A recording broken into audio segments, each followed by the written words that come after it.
চট্টগ্রাম বন্দরে পড়ে থাকা বিপজ্জনক রাসায়নিকের কন্টেইনার প্রতিনিয়ত তৈরি করছে দুর্ঘটনার ঝুঁকি। এগুলো ধ্বংস করতে বেসরকারি একটি প্রতিষ্ঠানের সঙ্গে চুক্তির কথা থাকলেও প্রয়োজনীয় অর্থ বরাদ্দের অভাবে তা করা যাচ্ছে না। দ্রুত এই বিষয়ে উদ্যোগ নেওয়ার দাবি জানিয়েছেন বন্দর ব্যবহারকারী ব্যবসায়ীরা। আরও জানাচ্ছেন সৈয়দ তামিম মাহমুদ।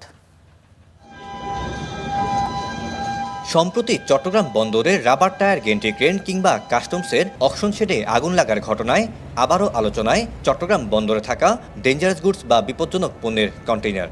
বন্দর জুড়ে এমন কেমিক্যাল কন্টেইনার রয়েছে 350-র বেশি, যার মধ্যে 57টি থেকে এভাবেই ছড়িয়ে ছিটিয়ে পড়েছে রাসায়নিক, যা বন্দরের অগ্নিকাণ্ড ও বিস্ফোরণের ঝুঁকি বাড়াচ্ছে। চট্টগ্রাম বন্দর ইতিমধ্যে কিন্তু একটা নতুন কেমিক্যাল শেড তৈরি করেছে, যেই কারণে আমরা নতুন যে সমস্ত পণ্য সামগ্রী আসছে কেমিক্যাল আইটেম, আমরা ক্লাস অনুযায়ী সেগুলোকে আলাদা আলাদাভাবে সংরক্ষণ করতে পারছি।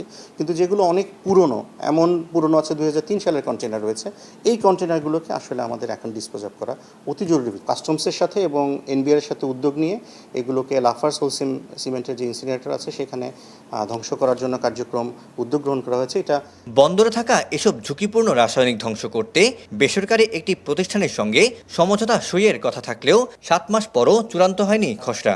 এমওইউ করার জন্য একটা উদ্যোগ গ্রহণ করা হয়েছিল, সেখানে কিছু ফাইন্ডিংস ছিল, আমরা সেটা জবাব দিয়েছি। আশা করছি এমওইউটা হয়ে গেলে পরবর্তীতে লাফার্স হোলসিম মাধ্যমে এটা ধ্বংসের কার্যক্রম এগিয়ে যাবে। বন্দরকে যে কোনো ধরনের ঝুঁকি থেকে দূরে রাখতে উদ্যোগ নেওয়ার দাবি ব্যবসায়ীদের। যতটুকু জানি সিলেটে নাকি কোনো একটা জায়গার মধ্যে এটা ধ্বংসের প্রক্রিয়া হয়েছে এবং ওখানে নিয়ে যাওয়ার জন্য নাকি ওখানে আবার তৃতীয় আরেকটা শক্তি কাজ করতেছে। এই করতে করতে যে কোনো অঘটন ঘটে যেতে পারে। বন্দরের নতুন কেমিক্যাল শেডে পড়ে থাকা পণ্যের মধ্যে আছে cosmetics, cleaning agent, pesticide, pharmaceuticals পণ্যসহ নানা ধরনের দাহ্য পদার্থ। Syed Tamim Mahmud, star news, Chittagong.